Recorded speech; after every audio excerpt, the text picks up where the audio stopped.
All Bones Considered, Laurel Hill Stories number 61 for April 2024. Play Ball, Part 3. 4 more Laurel Hill baseball pioneers.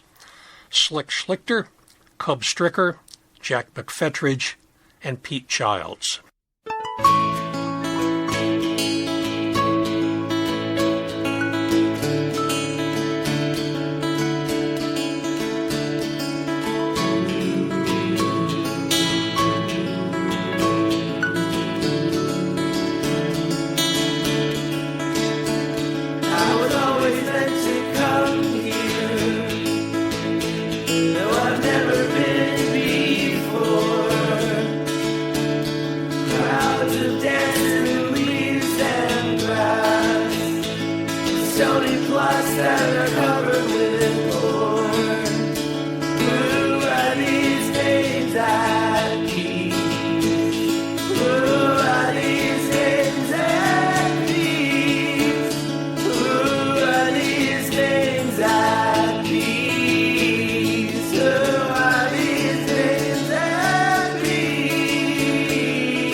Laurel Hill East is a National Historic Landmark, an arboretum, a sculpture garden, a nature preserve, and an active cemetery in Philadelphia, Pennsylvania.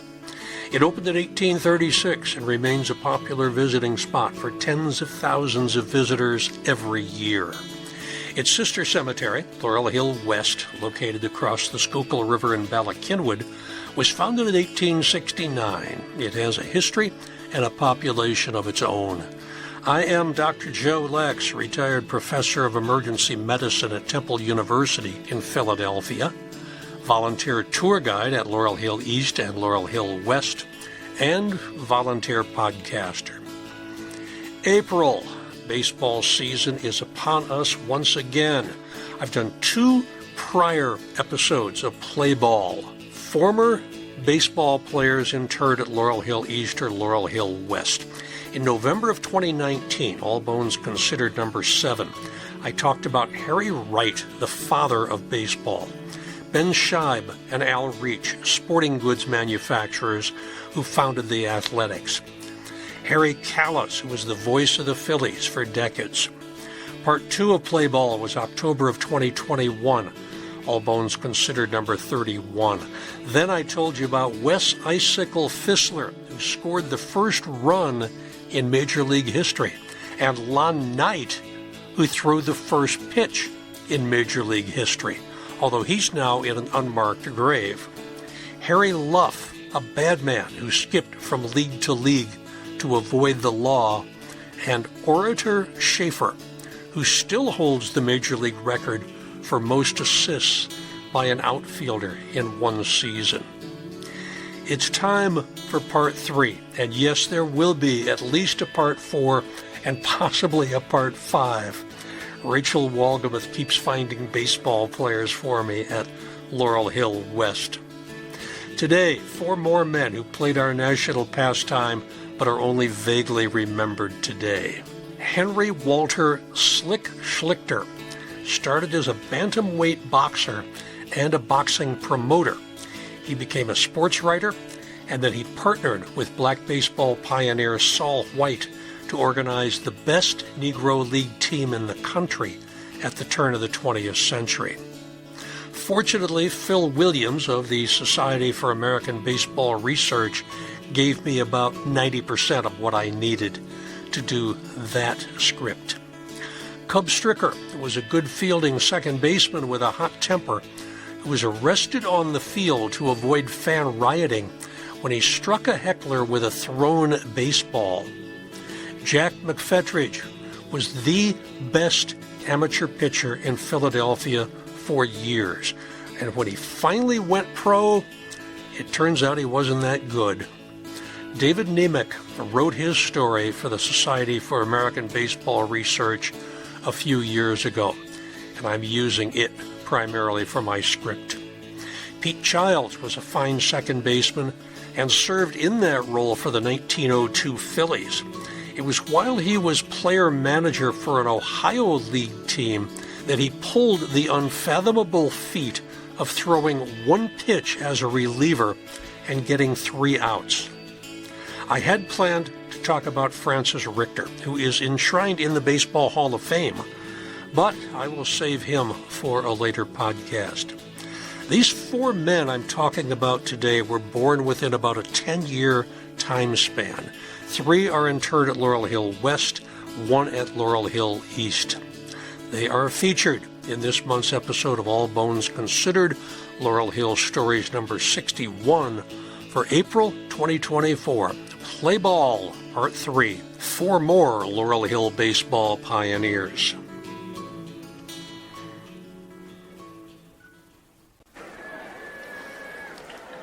This essay was mostly researched and written by Phil Williams for the Society of American Baseball Research. From 1902 through 1911, Walter Schlichter owned the Philadelphia Giants, the finest African-American team of the era. Schlichter was white, the Philadelphia Item's sporting editor, and had previously managed boxers, not ball players. Yet, with Negro League player and pioneer King Solomon Sol White, he formed a persevering, successful partnership. Competition, alignment with more powerful forces, an ill-advised secondary baseball venture, and finally a break with White spelled the end of the Giants' predominance. Schlichter returned to sports writing, where he played a critical role in breaking the Black Sox scandal. Henry Walter Schlichter was born 1 March 1866 in Philadelphia. His parents, Henry and Tamsin nee Bredenbach Schlichter, were of established German-American stock. Census records suggest several siblings. His brother Elmer later joined him on the Item's sports writing staff. His father worked as a hotel keeper. After a sickly childhood, Schlichter joined Philadelphia's Schuylkill Navy Athletic Club as a young adult. In 1889, he won the club's cross-country race. In 1890, in the ring, he was runner-up in the Mid-Atlantic AAU bantamweight class. Schlichter also joined the Item that year, where he soon became the sporting editor. Known throughout Philadelphia's athletic community as Slick Schlichter, he sponsored football clubs, organized swim meets, announced track and field events, and oversaw cyclist competitions. But his heart belonged to boxing, a sport that was transitioning from its brawling, bare-knuckled past to a commercialized, gloved future. Schlichter's active days as, quote, a hard scientific puncher, end quote, soon faded.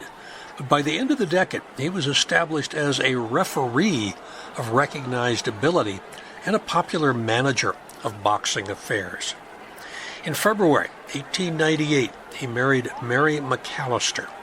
Soon afterwards, his friend Thomas Akins presented the bride with a portrait entitled Maybelle.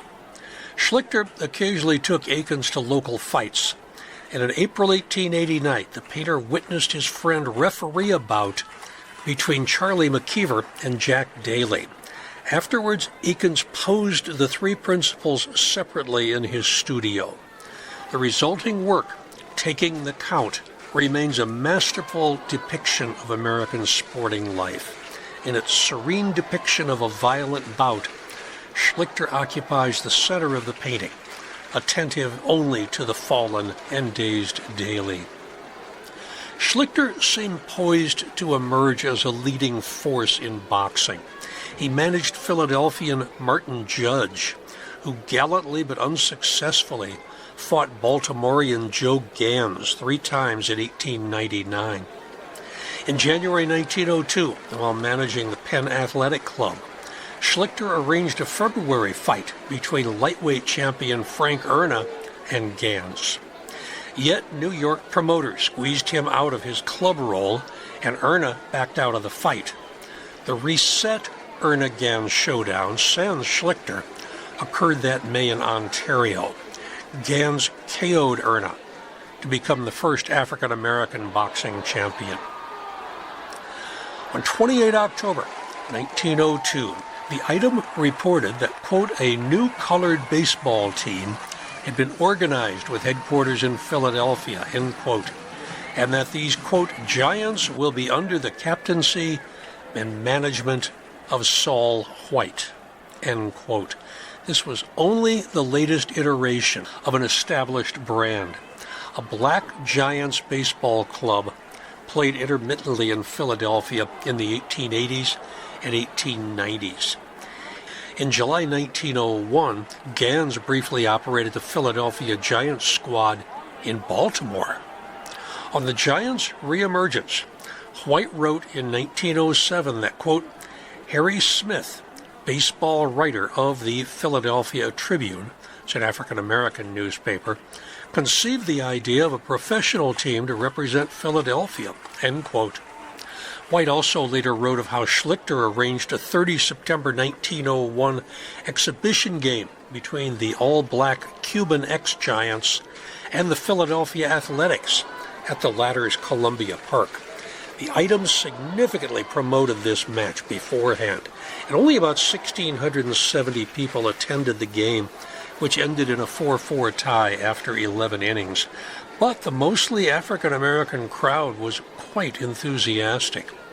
The match, White maintained, drove Schlichter's ambitions to organize a black team.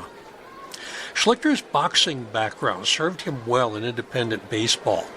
He knew how to schedule, he knew how to negotiate cash guarantees and gate shares, sustain a network, practice publicity. Moreover, while racism was plentiful in boxing, its color line was not as pronounced as baseball's. Schlichter and black boxers developed lasting professional relationships. Gans, for example, would write letters to Schlichter on his upcoming bouts to be published in the item. White not only managed, captained, and played, but also scouted and determined the roster, as a general manager would.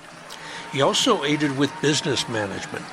Schlichter only occasionally accompanied the team on the road, leaving Saul White to serve as, quote, traveling secretary and sometimes booker, end quote.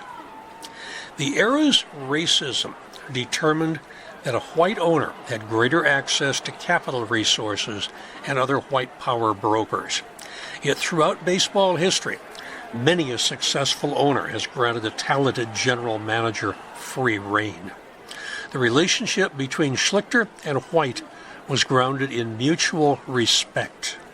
The owner later stated, Saul White was one of the brainiest baseball players and managers that ever put on a spiked shoe, whereas the player-manager GM later observed of Schlichter, he was as shrewd as you could make him. White played with the Cuban ex-Giants, who are often called the Cubes by contemporaries, for most of the previous half-dozen seasons.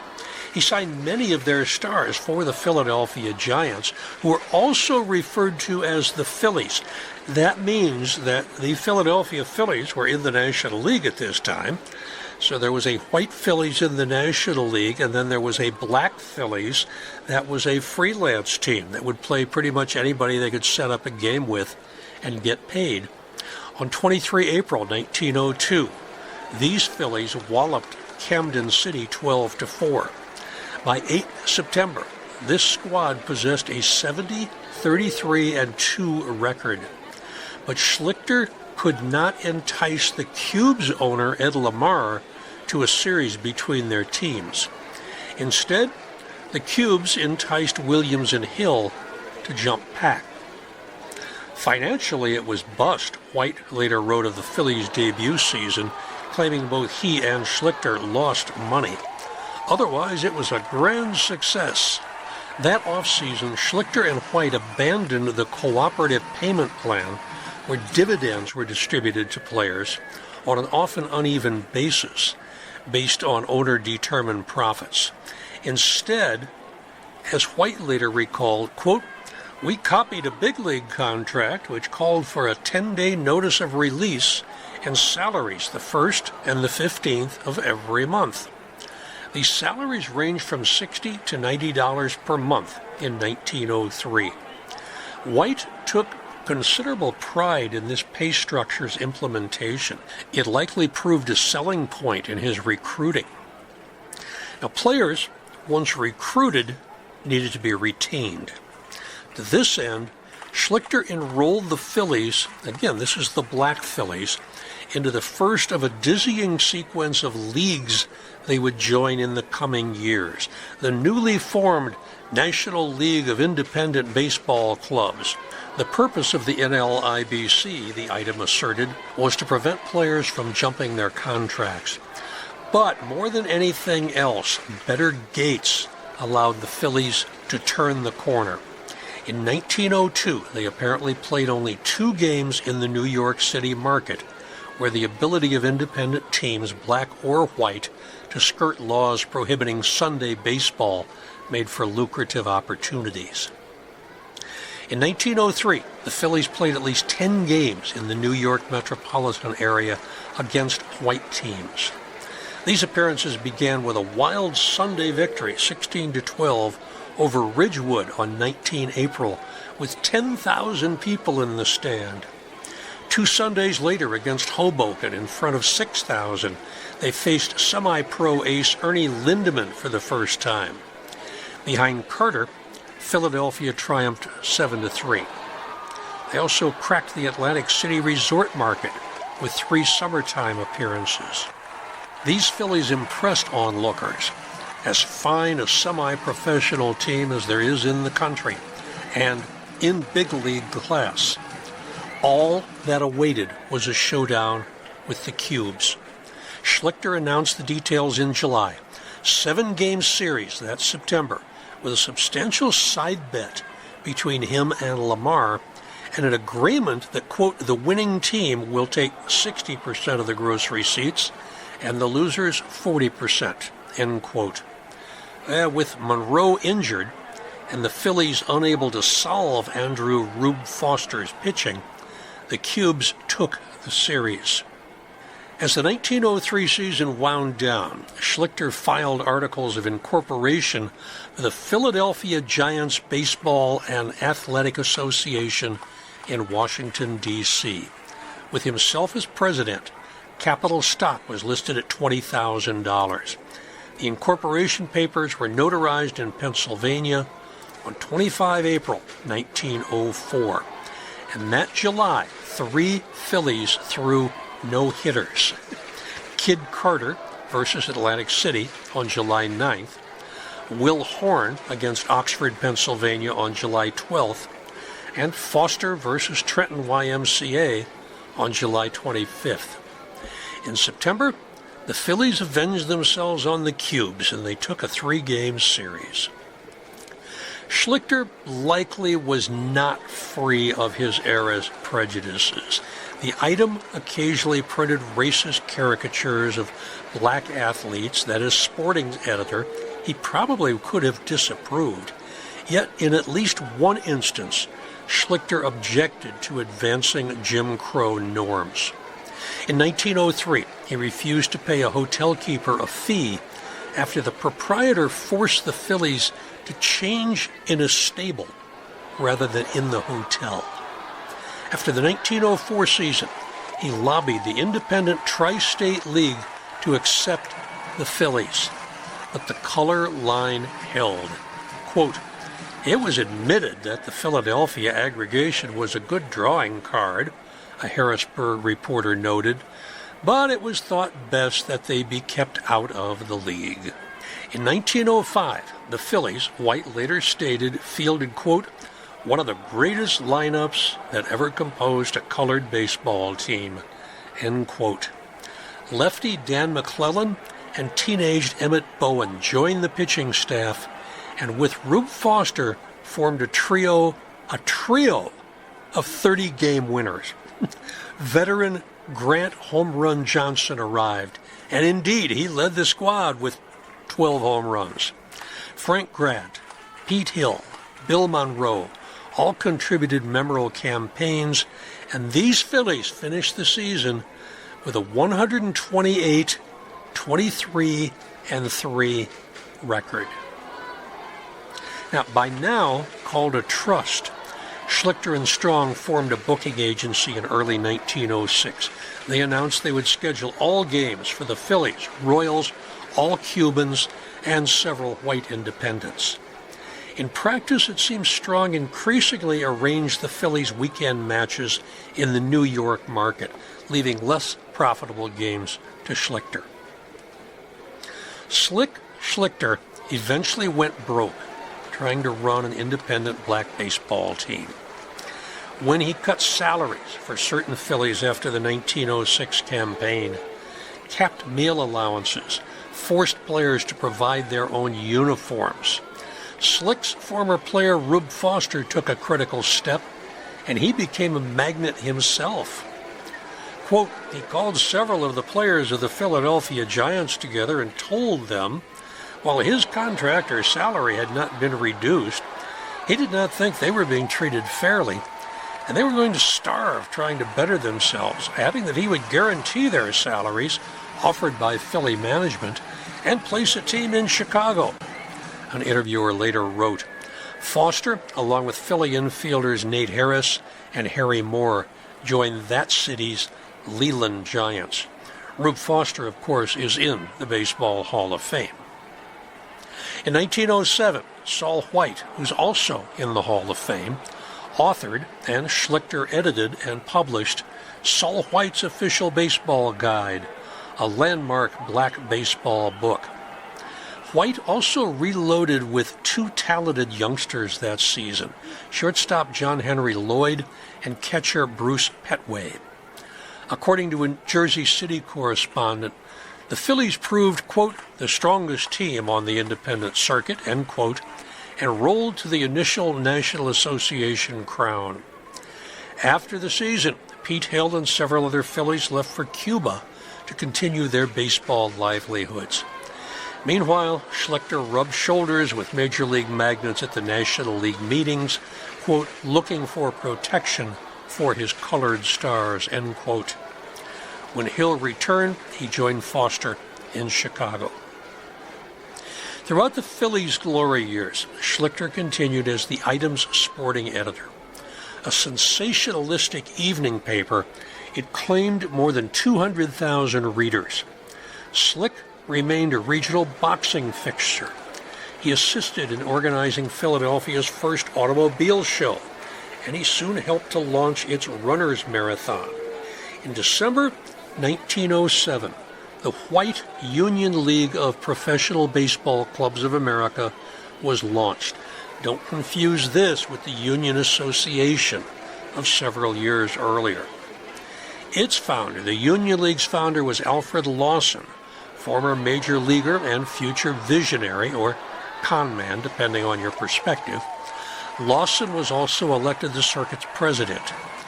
Schlichter backed its Philadelphia team, which he would also manage. Lawson claimed this enterprise was, quote, organized on a basis which makes it as strong as the Rock of Gibraltar, end quote, and that it would content itself, quote, merely to do business on an independent scale, unquote, instead of poaching contracted players from organized baseball. Schlichter incorporated his union's club, heavily promoted it within the Item, and oversaw construction of its West Philadelphia grounds. Yet the Union League had been launched in a recession, and its talent-poor product failed to attract fans. Schlichter quickly sought to ease out of managing. On 20 May, with a record of 6-14, he handed the reins over to Ernest Landgraf. 2 weeks later, the Union League collapsed, and Lawson filed for bankruptcy. Following this campaign, Schlichter and Saul White split. White revived the Philadelphia Quaker Giants. Schlichter promptly ensured that White's Quakers would be ignored by the International League of Colored Baseball Clubs of America and Cuba. This was the successor to the National Association. Ray Wilson took over the Phillies field operations. With veterans like Dan McClellan and Wilson, youngsters like John Henry Lloyd, Bruce Petway, Frank Duncan, Spotswood Poles, the team remained formidable. In August, they took 2 of 3 against the Lelands. Yet, as a Binghamton correspondent opined, the Philadelphia Giants are not in the same class as ball players as either the Brooklyn Royal Giants or the Cuban Giants, and lacking the fun, end quote. Those teams did provide crowds. Notices of Phillies open dates appeared in the item, and the team eventually finished well out of the 1909 International League pennant race. That offseason, Lloyd, Duncan, and Petway joined the Lelands. The Phillies continued for another 2 seasons with marginal success and erratic fan support. 2 young stars, catcher Louis Santop and pitcher Dick Redding, suddenly defected in July 1911. And on the first day of August, Schlichter disbanded the team. Mary Schlichter died in 1913. They had had no children together. And by that time, Walter was no longer managing fights, but he instead dabbled in vaudeville. He was booking vaudeville. And it's likely that he met his second wife, actress Margaret Grace, that's Grayce, through the stage. Her stage name was Peggy O'Neill. He remained a Philadelphia sports writer, still focused upon boxing. Sometime before the item folded in 1915, Schlichter joined the Record. He then landed at the North American, where he played a pivotal role in unmasking the Black Sox scandal. This tale began early in the century when Schlichter managed fight cards in which boxer Billy Maharg appeared. Years later, Maharg was one of several principals who met with 7 White Sox players immediately before the 1919 World Series and arranged a fix. By late September 2020, fueled by lingering suspicions and concerns over gambling's influences, a grand jury was convened in Chicago to investigate the 1919 World Series. Its proceedings were brazenly opened to and reported by the press. At some point, likely as these headlines spilled out, Maharg met with Schlichter. Maharg may have been motivated by the $10,000 reward Sox owner Charles Comiskey offered for evidence regarding his players' participation in throwing the World Series. After hearing Maharg's story, Schlichter informed his colleague and North American sporting editor James Eiseminger. And on 27 September, Eiseminger interviewed Maharg himself. The next day, his story headlined the North American's front page. Schlichter's role was unmentioned within. Now, by that point, no one else directly involved with the fix had publicly come forward with details. The grand jury in Chicago had decided not to call any of the players associated with the scandal, and the White Sox were in the middle of trying to overtake the Indians for a second straight pennant. But within 24 hours of Eiseminger's expose, Eddie Seacott and Joe Jackson confessed, and the grand jury issued indictments. Schlichter, after the Black Sox scandal, continued with the North American until it folded in 1925. The Inquirer then hired him. By 1941, although his output had been sporadic for years, he was heralded as the oldest sports writer in America. On 15 January 1944, Walter Slick Schlichter died of pneumonia and complications after a fall in Philadelphia. He was 78 years old. Margaret had died in 1942. Neither of his marriages produced any children. He was interred at Laurel Hill West in the Rockland section. There is no marker. There has never been a marker. In his Inquirer obituary, for the first time, Schlichter's role in the Black Sox scandal was detailed. It was, the writer suggested, quote, the highlight of his career, end quote. His ownership of one of Philadelphia's greatest baseball teams and one of the greatest Negro teams of all time was mentioned only in passing.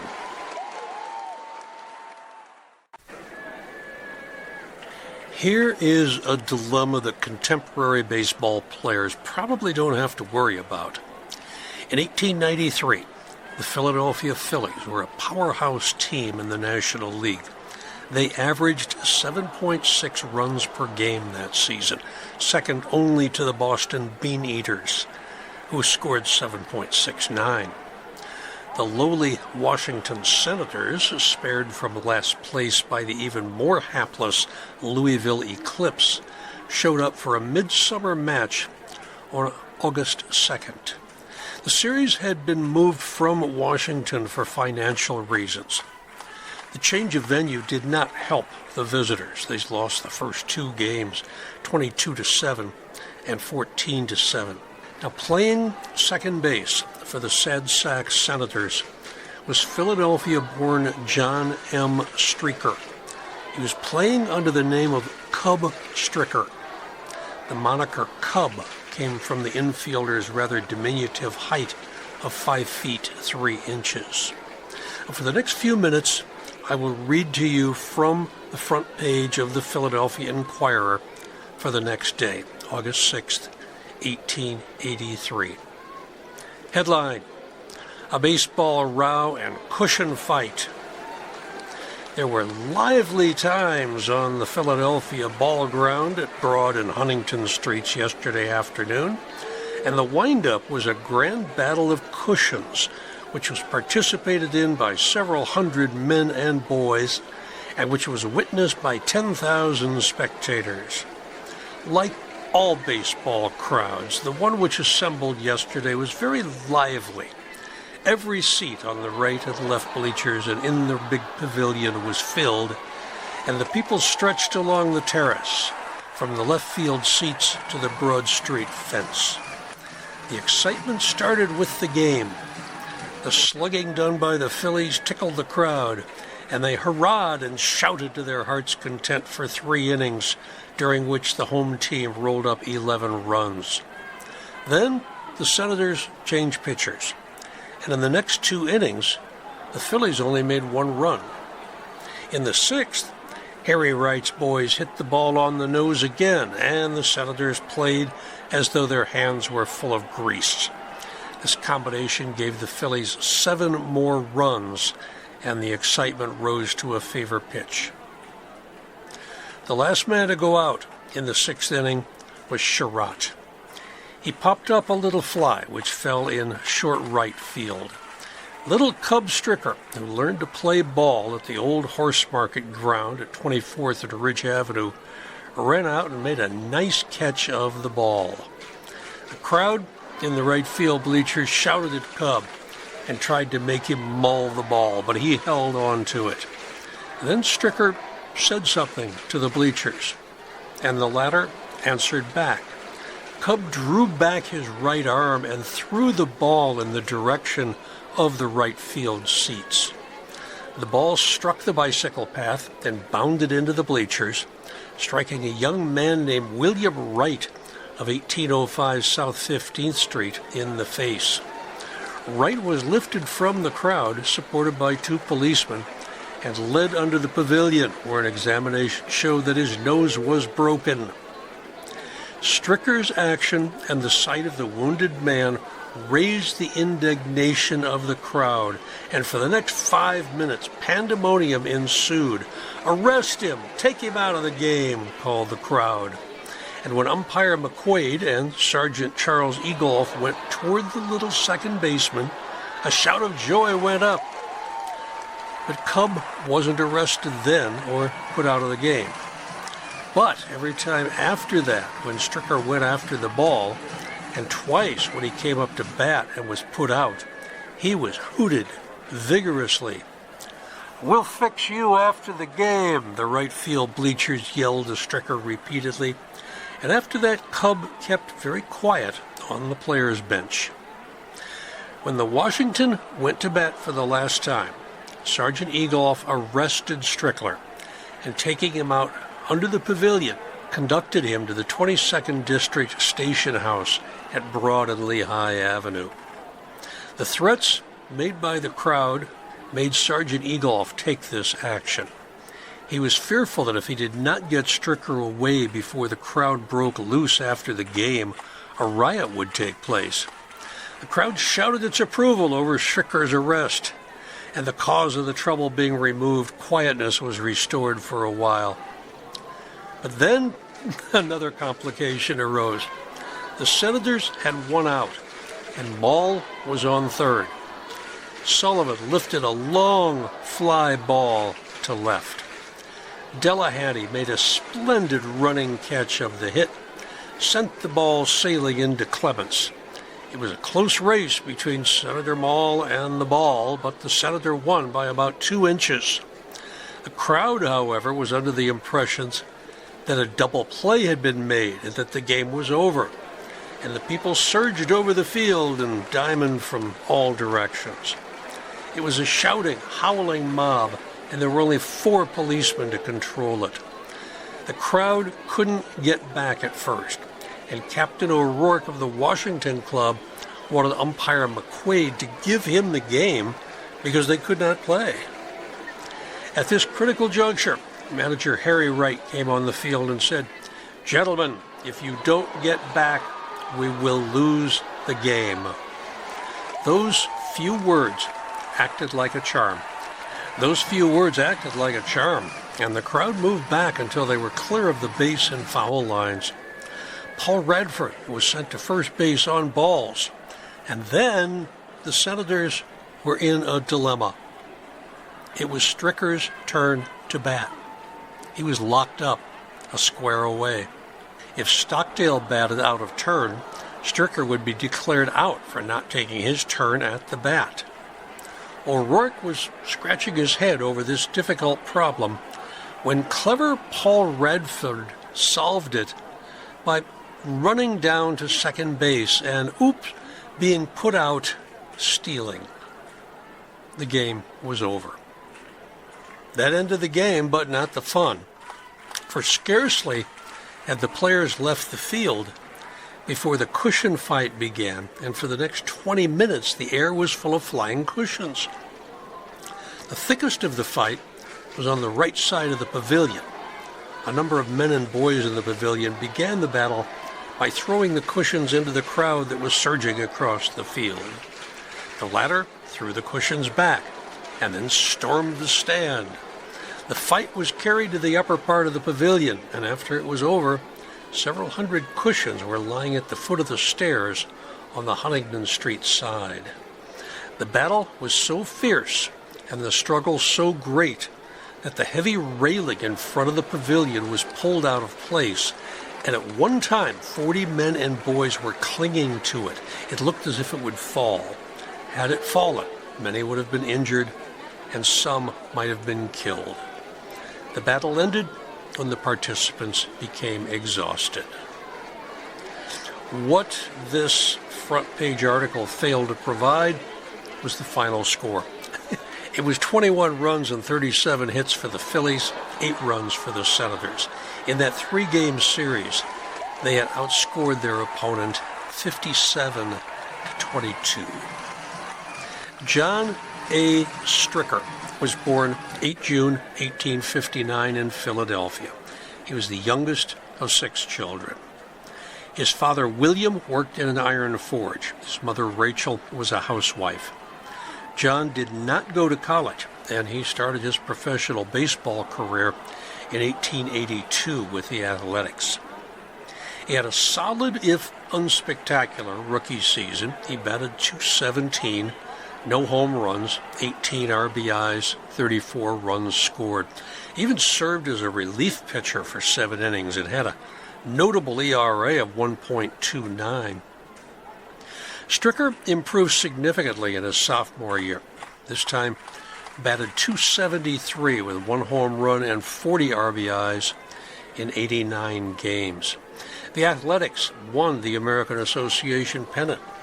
Stricker stayed with them through '85 before he joined the Atlantas of the Class B Southern Association. The Atlanta Constitution reported that Cub was, quote, unquestionably the best second baseman ever seen in Atlanta. Cub was at second base when the Atlantas became the first team to play a game without committing an error. From 1887 to 1889, Cub played for the Cleveland Blues of the American Association, which moved to the National League and became the Spiders. So when Cleveland visited Philadelphia on 14 June 1887, Philadelphia fans showed their love for Cub with a standing ovation and a basket of flowers with an eagle on top. When the Players' League was being formed in 1890, Stricker was tempted to jump ship to the Cleveland Infants, but the Spiders sued him, declared that the reserve clause in his contract bound him to them. Cub fought that case, and he was allowed to change teams, but the Boston Globe referred to him during the season as, quote, one of the most outspoken Brotherhood players in the country, end quote. He was an early proponent of unionization. Cub Stricker continued to drift through a fairly long career in pro ball. When the American Association went out of business after the 1891 season, he was assigned to the St. Louis Browns, where he was named the team captain. He lasted only 23 games with the team and was stripped of his captaincy after he jumped into the stands and punched a fan who had been heckling the team. He was quickly traded to the Pirates for pitcher Pud Galvin, but he never played a game for Pittsburgh. He was almost immediately traded to the Baltimore Orioles for pitcher William Adonis Terry. The Orioles finished in dead last, 54.5 games behind the pennant-winning Boston Bean Eaters. A lowlight of that season occurred in August in the reading room of the team hotel in Boston. Cub and outfielder William Jocko Halligan had been good-naturedly ribbing each other until Halligan left the room, returned, and without warning, sucker punched Stricker in the face. Stricker had a fractured cheekbone, which kept him out of the lineup for one game. Halligan was suspended without pay for the rest of the season. It was during this time in Washington that Cub had the difficulties with the fan in the stadium in Philadelphia. In late October, the case went before Philadelphia's Common Pleas Court. And it turned out Cub's victim was not exactly a model citizen. The charges were dropped. Stricker was not petitioned for any court costs. Cub bounced around numerous semi-professional teams for the next few years. When he was released by Providence in 1896, he caught on with Pottsville of the Pennsylvania State League.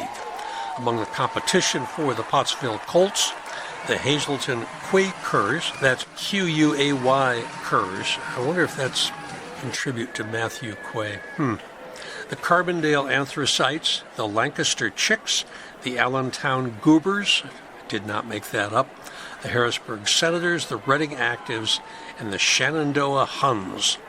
Toward the end of the season, he played for another team in Norristown, Pennsylvania, and in Cumberland. Throughout his career, Stricker was well known for bunting as a place hitter and for his speed in completing double plays. He was also notorious for convincing umpires to call a runner out despite only having bluffed a tag.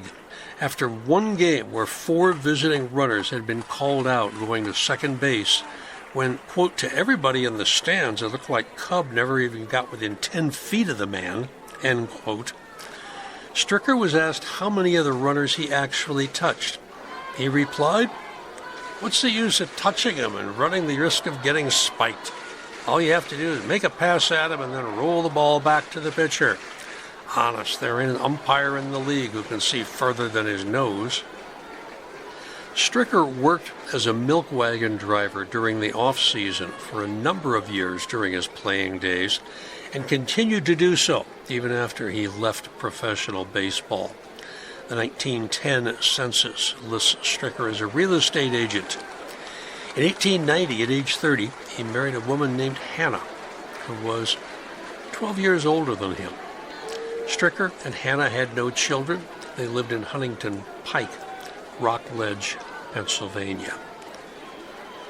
Cub had more than 5,000 plate appearances in his peripatetic 11-year career and more than 1,100 hits. His final batting average was .239. Never a power hitter. He only had a dozen homers in his career. He was a little speedster, though. He stole 278 bases. Cub Stricker, or John A. Stricker, died at age 77 on 19 November 1937 from a combination of bronchopneumonia, generalized arteriosclerosis, and myocardial degeneration. He's buried at Laurel Hill West in the Stricker family plot, as is Hannah, who died from a cerebral hemorrhage at the age of 90 on January 26, 1939. Their names, however, are not to be found anywhere on the stone.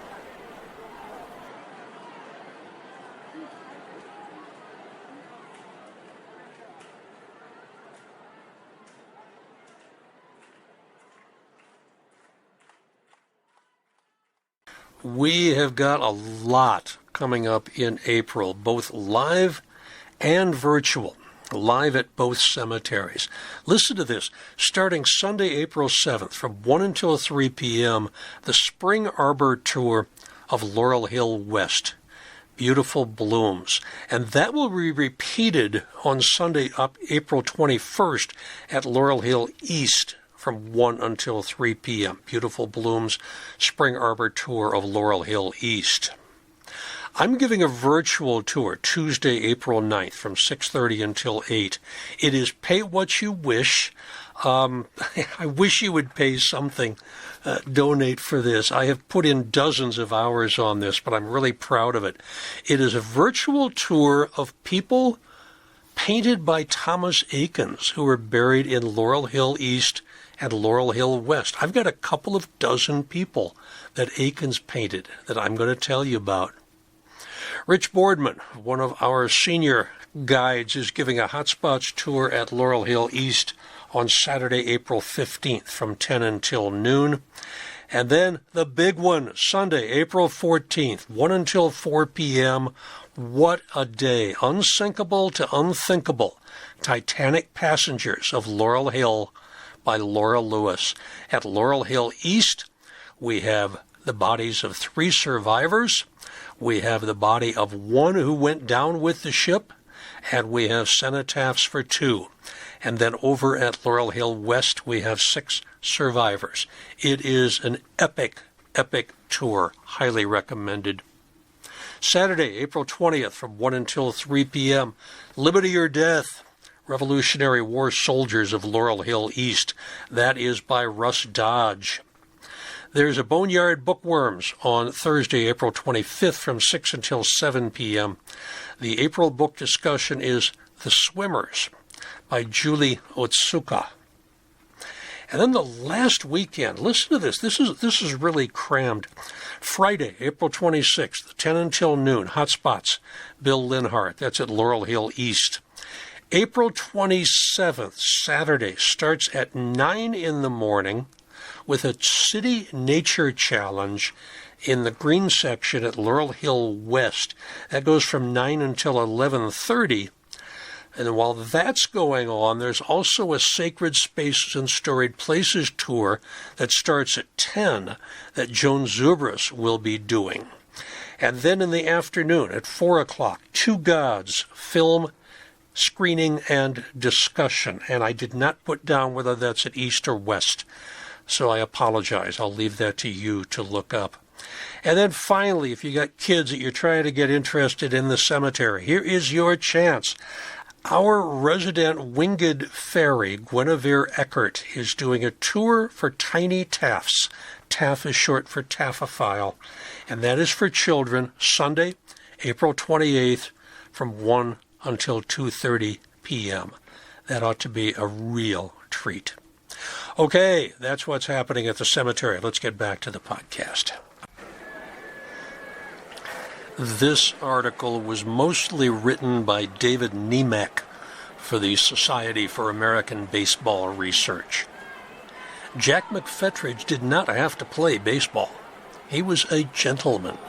the eldest son of wealthy lithographer John Reed McFetridge, Sr., 1844 to 1903, who was partner with William M. Burke, 1857 to 1905, in the printing firm of Burke and McFetridge.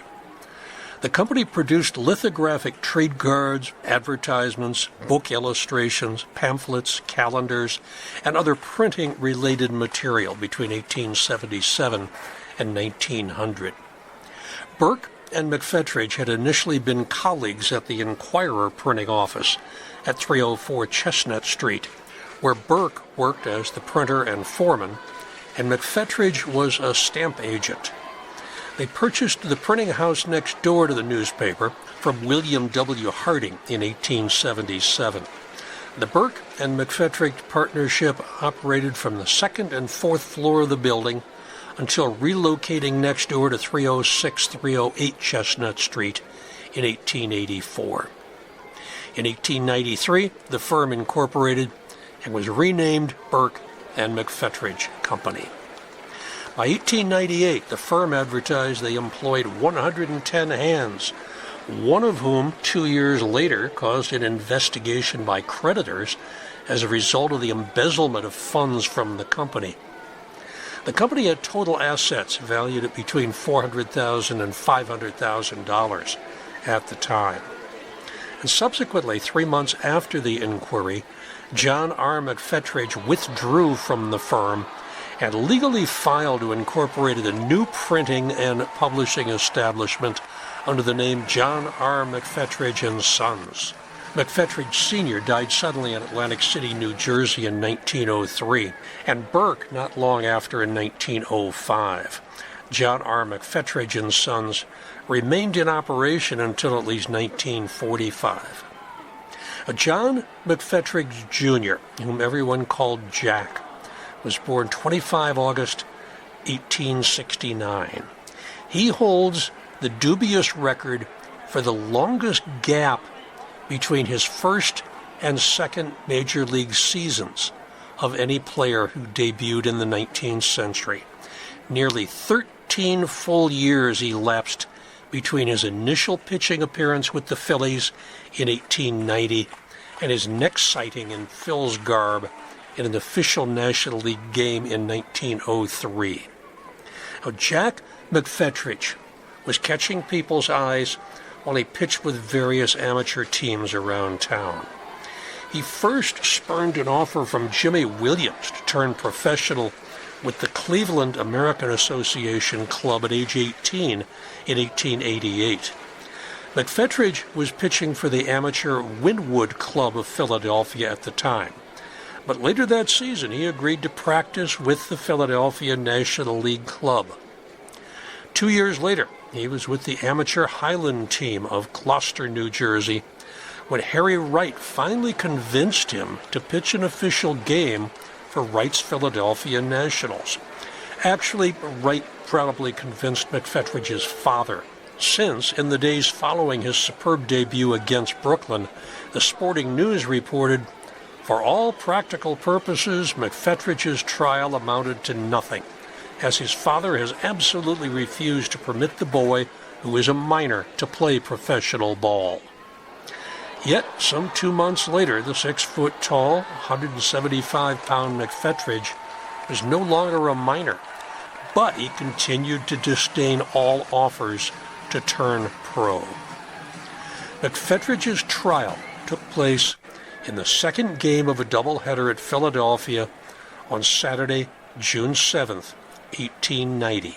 The same day, Sporting Life informed its readers he might indeed, quote, try his skill against professionals, end quote, that very afternoon. And he produced a 4-1 complete game win over Dave Fouts of the pennant-bound Brooklyn Bridegrooms, in which the young amateur went 3 for 4 in his own behalf. The following Saturday, Sporting Life offered this depiction of the contest. In the second game, on June 7th, the Phillies put in the crack local amateur pitcher McFetridge of the Wynwoods, and he made the most successful debut that ever befell a young pitcher. His speed was great, command perfect, and his nerve phenomenal. The Brooklyns could do nothing with him and got but 5 hits in the game. Making McFetridge's major league intro all the more impressive was that his catcher was Jack Clements, already notorious by 1890 for his recalcitrance, which on occasion boiled over into contempt when he was called upon to handle a novice hurler. Clemens no doubt regarded the 20-year-old scion of a wealthy family as haughty in addition to undeserving of the opportunity to pitch a game for the Phils, especially when they were in hot pennant contention at the time. To add insult to Clemens' ego, on September 5th, the Phillies faced McFetridge, who by then had joined the Riverton Amateur Club located in southern New Jersey. This was an exhibition game, and McFetridge trimmed the National Leaguers 8-7. He would have won with ease, according to Sporting Life, had he not hurt his hand in the 7th inning and be forced to let up in his pitching, allowing the Phils to score 5 runs in the final 2 frames. McFetridge's catcher that day was Lou Graff, who also got into a lone 19th century Major League game in 1890 with Syracuse of the American Association. And except for 1891, when he played in the Pacific Northwest League, Graff remained McFetridge's catcher throughout most of his lengthy stay with the Rivertons. Riverton had an active amateur team from back in the 1870s. In 1891, when Harry Wright had severe pitching woes after his pre-1890 ace Charlie Buffington skipped from the disbanded Philadelphia Players League Club to the Boston American Association entry rather than rejoin Wright's brood, the Sporting News claimed that the local press clamored for McFetridge to be signed, but he and Phil's co-owner John I. Rogers had a major falling out. In any event, McFetridge again spent the summer months with the Riverton Nine, which by then also featured his brother Tom, a second baseman, and remained with the club when it participated in indoor winter competition. Another item, Sporting News, 19 December 1891, re-emphasized he would never under any circumstances turn pro because his parents were wealthy and forbade him in no uncertain terms to play for pay. Meanwhile, McFetridge continued to dominate the amateur ranks in the Philadelphia area while attending the University of Pennsylvania and pitching for the school's team in spring months. In 1893, after the February 11th edition of the Sporting News announced that Jack Fettridge of the Rivertons has got his grit back again, Lippincott's magazine, in its August issue, printed an illustration of him in a feature story on leading amateur players. 3 years later, Jack McFetridge is still considered the top amateur pitcher in the Philadelphia area, and he frequently hooked up in duels with the Orange Athletic Club's ace, Heiler Westervelt, in perhaps the most memorable such battle on Memorial Day in 1896. He was caught by Graff, who got Riverton's only hit in a 1-0 loss to the former Giants hurler. On 10 July 1897, McFetridge, although still with the New Jersey Rivertons, hurled for the All-Philadelphia team that topped an Australian touring team at the Phillies Park. The following year, McFetridge's father's company was engulfed by that embezzlement scandal, and that forced the older McFetridge to withdraw from the firm and go into his business on his own as John R. McFetridge and Sons. As late as 1901, the Phillies were still wooing McFetridge in vain, although manager Bill Schutzline did induce him to pitch an occasional exhibition game for the Phils without a contract. Finally, 1903, McFetridge weakened in his resolve and agreed to test his mettle for an entire season against National League hitters. Now, by then, he was 34. His age may have been against him, or it may have been that he was never really that good to begin with pitching against amateurs. But the largest stumbling block in all probability was the fact that McFetridge appears to have never had so much as a single day of minor league experience before he bounced from the amateur sandlots to the professional Phillies. He made his 20th century professional debut in the Phillies' third game of the season in the second game of a doubleheader at Boston, and he lost 4-3 to the Bean Eaters' Togi Pittinger. McFetridge suffered a ruder fate in his next start 8 days later. He was belted hard in a 12-7 loss to the Giants at the Polo Grounds. In his first game on the mound at his home park on May 4th, he was presented with a diamond link buttons by admirers and then lost 5-1 to Pittsburgh's Deacon Philippe. Although McFetridge was on the Phillies club all season, he was only given 14 starts by manager Chief Zimmer, quite likely because he lost all but one of them. Sporting Life attested that he was sick much of the summer, perhaps at least in part over the loss of his 59-year-old father on June 5th, when McFetridge Sr. was found dead in bed, asphyxiated by gas from a broken fixture at his Atlantic City summer cottage, which had not yet been opened for the season. Only a 10-4 victory on September 19th over Cincinnati's Rip Reagan, who was making his initial major league appearance, saved McFetridge from finishing 0-11 and setting what would then have been a new major league season record for the most losses without a win. The mark at the time was 10. It was set in 1890 by Bill Stucker of the Philadelphia American Association entry. Little more than a week later, in the second game of a twin bill at St. Louis, McFetridge was caught by Frank Roth and performed credibly at his big league finale, only losing by a 5-3 count to the Cardinals' future Hall of Famer, Three Finger Brown. His 1-11 record, nonetheless, tied Washington's Happy Townsend for the worst in the majors that season. So the amateur got to the professional level, and he failed miserably. He was also an outstanding billiards player. McFetridge continued to pitch in the semi-pro ranks until August 1907, and something we'll probably never know for certain, prompted him to return to pro ball with the last place Wilmington Peaches of the Class B Tri-State League. Now, one person surmises he probably knew Mike Grady, by then was the player-manager of the Peaches and a fellow Philadelphian. After a successful trial against the Lancaster Club on August 26th, the day after he turned 37, McFetridge was, quote, signed immediately after the game, end quote, according to Sporting Life. In the short time left before the Tri-State League season closed, he posted a 2-1 ledger in 3 starts, and was impressive enough that Grady reserved him for the 1908 campaign. That fall, however, Jack McFetridge broke his kneecap while he was playing in a pickup football game with neighborhood teenagers. This brought an abrupt end to all his athletic endeavors, except billiards. Less than a year later, a Philadelphia writer noted in Sporting Life's September 5th issue, before the accident, McFetridge was one of the finest-looking men in this city and might have posed a physical model for a sculptor.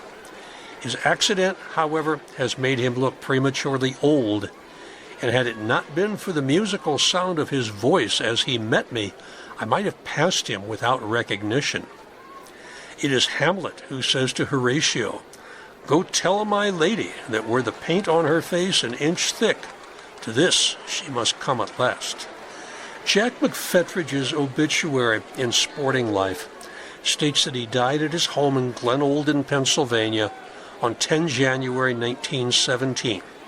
47 years old, heart attack brought on by acute indigestion. Remarkably, despite all the attention he received in the Philadelphia press for well over a decade, there was never a mention of which arm he favored when he pitched. McFetridge is buried in his family plot in the south section of Laurel Hill East Cemetery in Philadelphia.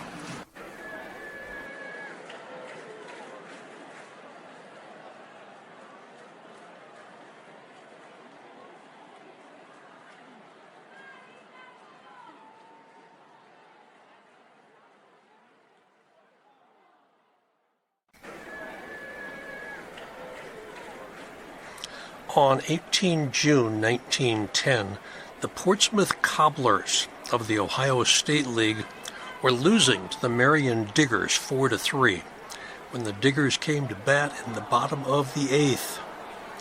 The Ohio State League was a minor league baseball team. It operated in various seasons between 1887 and 1947, predominantly as a Class D level team. There were many league franchises based in Indiana, Kentucky, Michigan, Ohio, of course, and West Virginia. In 1910, it was rather small. The other four league teams were the Lima Cigar Makers, the Newark Nukes, the Lancaster Lynx, and the Chillicothe Infants. Portsmouth pitcher Frank Harder was struggling. He gave up 4 hits and hit a batter.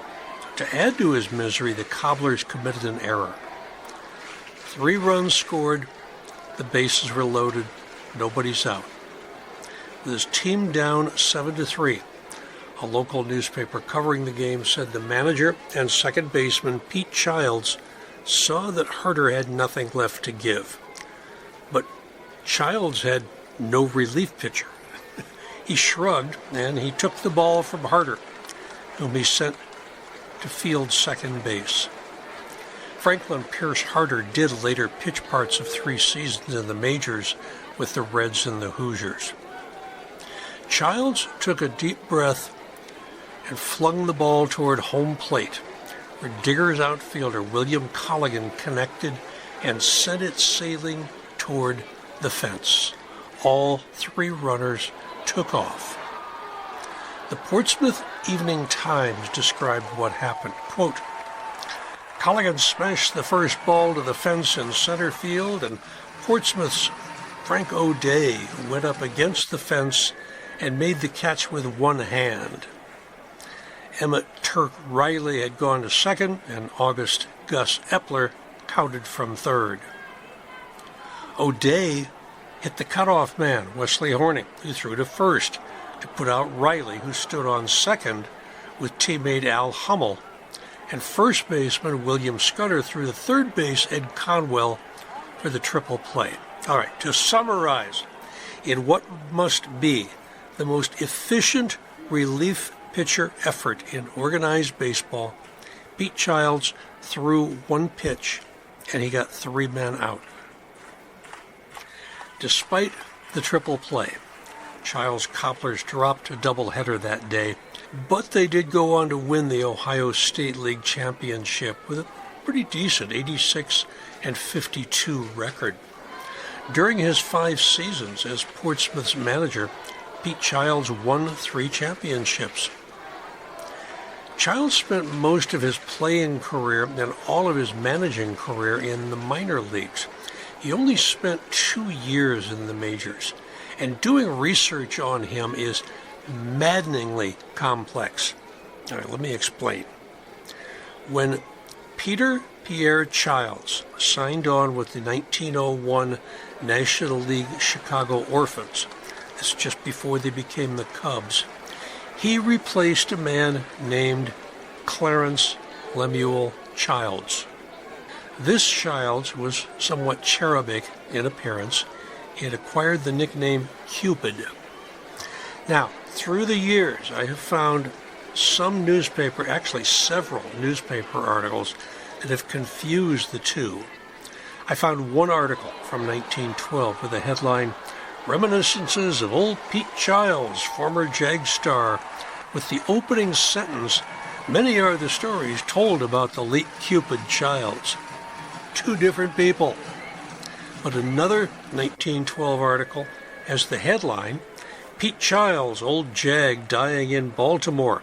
And it calls him a shortstop. He was not a shortstop, he was a second baseman. Philadelphia's Pete Childs lived until 1922, but Cupid Childs died in Baltimore in November 1912. And in 1942, there was another article that muddied the waters by calling him Pete Pierre Cupid Childs. Took a while to get this sorted out. Now, if that's not enough confusion for you, let me introduce you to Pierce Childs, Chiles, as opposed to DS.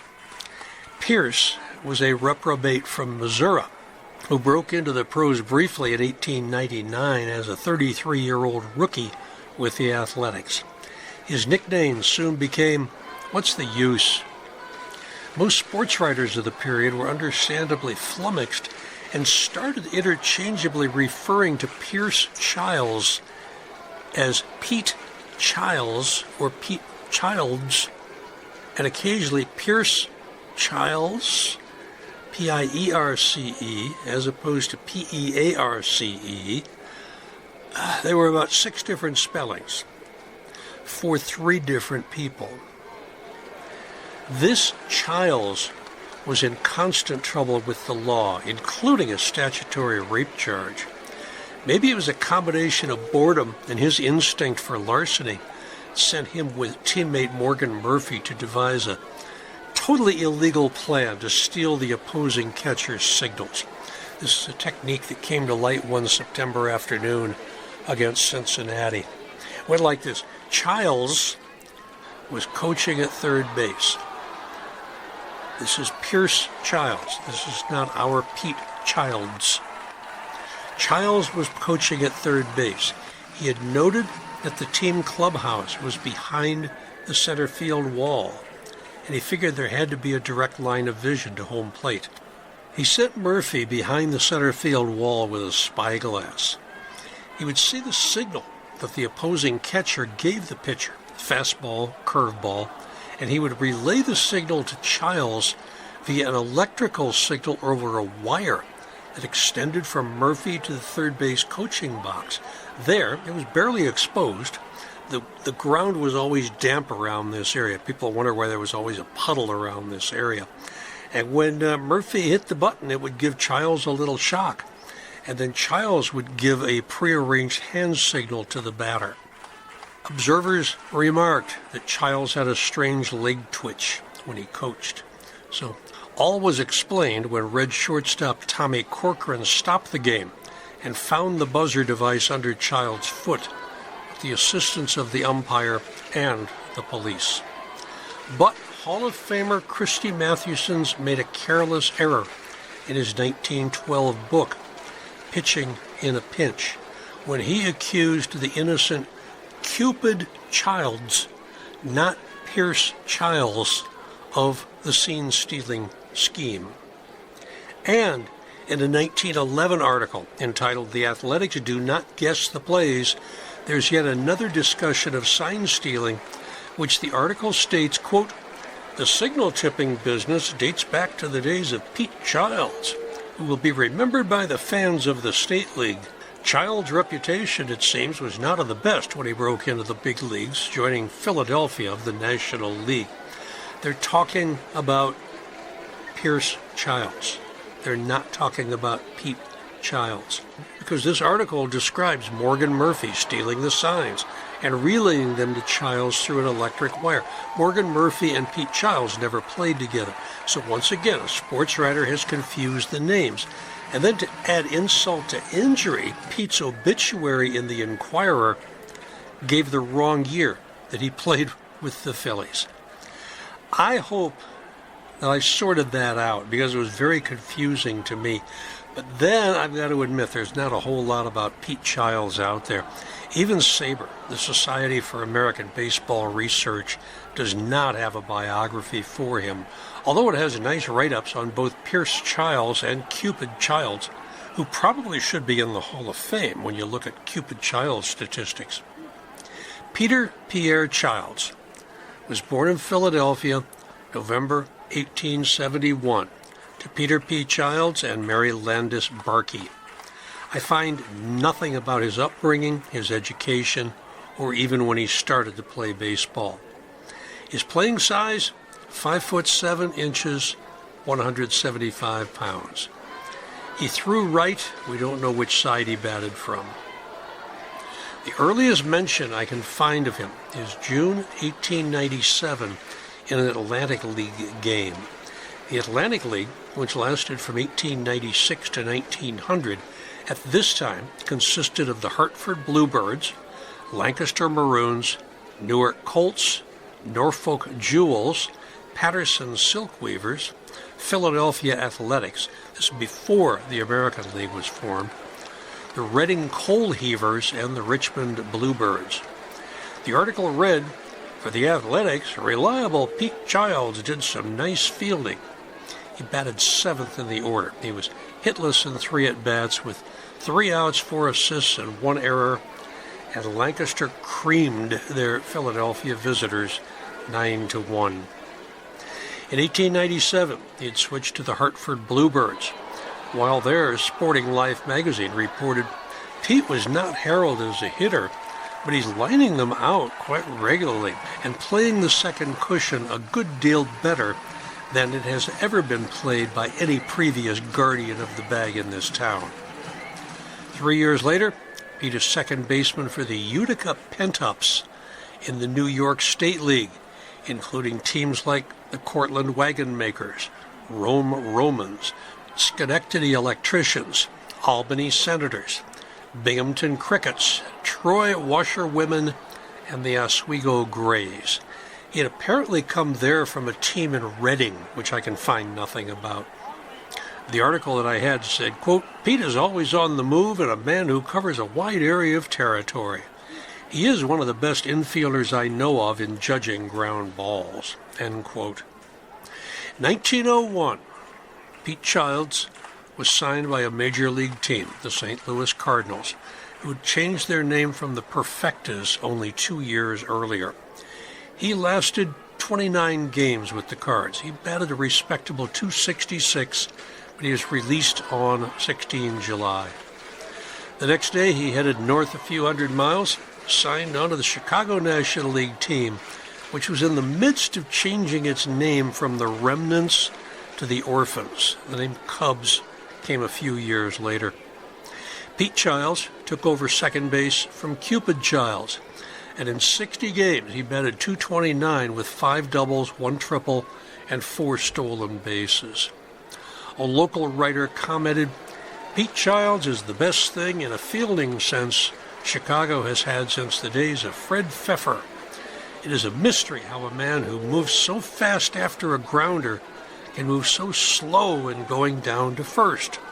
It is probable that motionless Pete stands on his heels when batting, and that he thus heaves a mound of earth under his hoofs, blocking his passage when he scoots and materially jarring his batting average."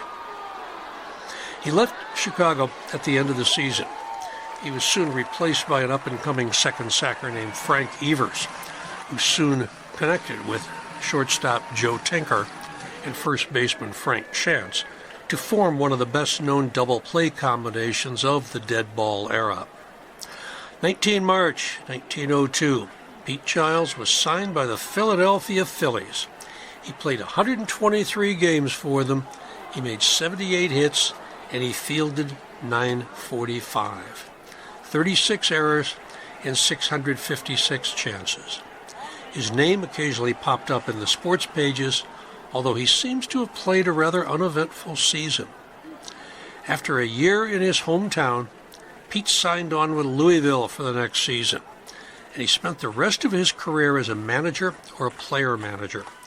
In his truncated major league career, Pete Childs came to bat 692 times and had 147 hits for an unimpressive batting average of .212 and a puny slugging average of .231. He scored 60 times and drove in 47 runs. Along the way, he married Ella Florence Homeyard, and in May 1913 they had a daughter, Helen Margaret Childs, who grew up to marry Christian Herman Flaumer. From 1908, Scranton newspaper, Pete Childs, the veteran second sacker of the Jags, has made a request for his release. Pete would like to get down and out of the state league so that he could manage and play on a fast semi-professional team in Philadelphia. Pete's home is in the Quaker City. It's noted that he managed the Kansas City American Association Club, pennant winners in 1913, and then he retired from baseball. The Jags, by the way, were not short for Jaguars. Although that was the mascot, it was the Johnstown, Amsterdam, Gloversville team in the New York State League, the same place that he played years before. But in the brief time that he played for them, their opponents included the Birmingham Bingos, the Albany Senators, the Wilkes-Barre Barons, the Elmira Colonels, and the Utica Utes. When Peter Pierre Childs quietly retired to Philadelphia, he ran a cigar store, and he lived in relative comfort from his baseball earnings. As one article put it, quote, "Pete has played baseball for years and has always received good pay, and he's one of those players who knew to salt the Mazuma when there was plenty of it in sight," end quote. He almost immediately got involved in an old-timers game in which a fellow Laurel Hill West residents, Cub Stricker and Taylor Schaefer, were involved. Whoever writes his biography for Sabre is warned. There are many twists to this story. To summarize, Pete Childs was an average-size, good-field, no-hit second baseman who made a fairly decent living as a player, manager, and coach in baseball leagues all over the eastern part of the country for more than 25 years, despite spending only 2 of them in the majors. He followed the money, and he retired a comfortable man. Pete died of cirrhosis at his home at 2528 West York in Philadelphia in February 1918 at 50 years. He is interred in the Rockland section of Laurel Hill West, and that story about the one-pitch triple play ought to live forever.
In the mid-April edition of Biographical Bites from Bala, Laurel Hill West Stories, we are heading to Hollywood in the 1920s during the heyday of fan magazines.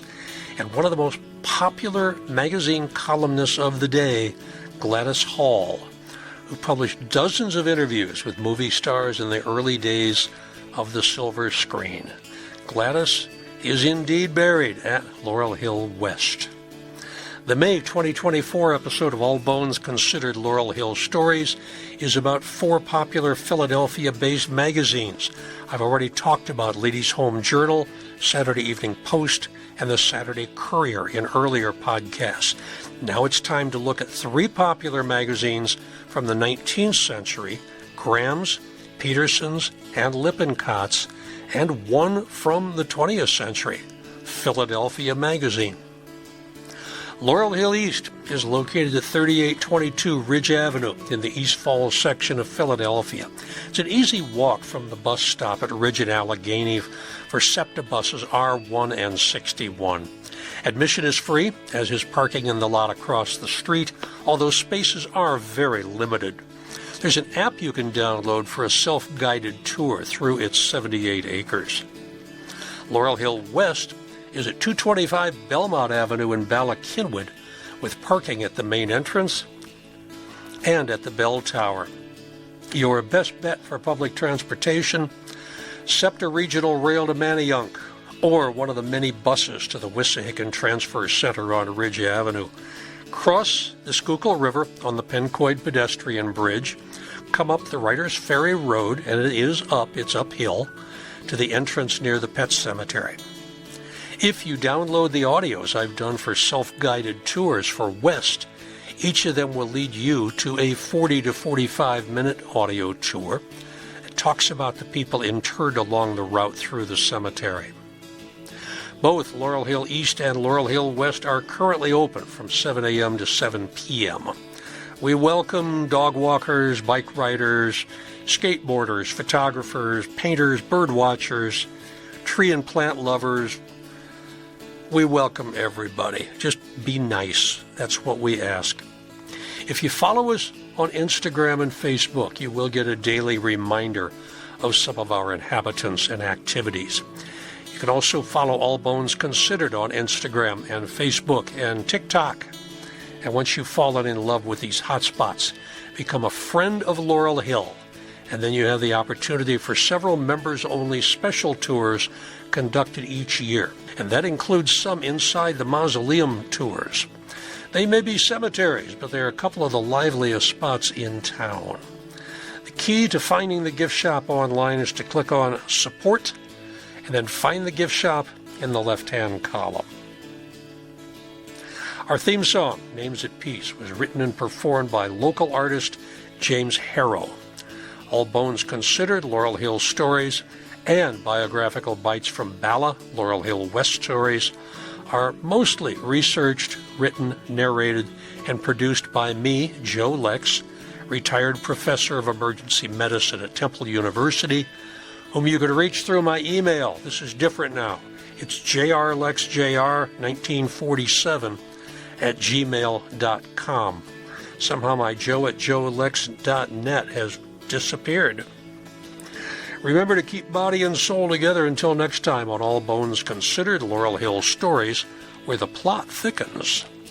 Stick around to hear the references that I used for this podcast. And until the next time we meet, stay safe, stay well. For Walter Schlichter, the script was based on an essay that was researched and written by Phil Williams for the Society for American Baseball Research. I added a few things also. I did some independent research, but I'm going to say 85-90% of what I told you came from that Sabre article. Cub Stricker, some stuff came from Sabre, but mostly I took that from the original baseball articles in the Sporting Life, and where was the other one? Oh, from the Inquirer from 1893, when he got into the fight, when he threw the baseball into the stand and broke a fan's nose. That did not go over well with the other fans. Jack McFetridge also had a really nice Sabre article that was written by David Nemec, Nemec. I got some other information about his father, but most of the baseball information about Jack came from that Sabre article. And Pete Childs, the work was mine. I had to piece through a couple of dozen newspaper articles trying to figure out which was Pete Childs, which was Cupid Childs, which was Pierce Childs. It was very, very confusing. I hope I got it all straightened out. Okay, so that is April for All Bones Considered. I hope you enjoyed it. Get in touch with me if you like. Leave us a review. And be prepared. I got more stuff coming up over the next several weeks. And please, please come out to the cemetery in April. It's a gorgeous time of year, and there are some phenomenal tours coming up. Stay safe, stay well.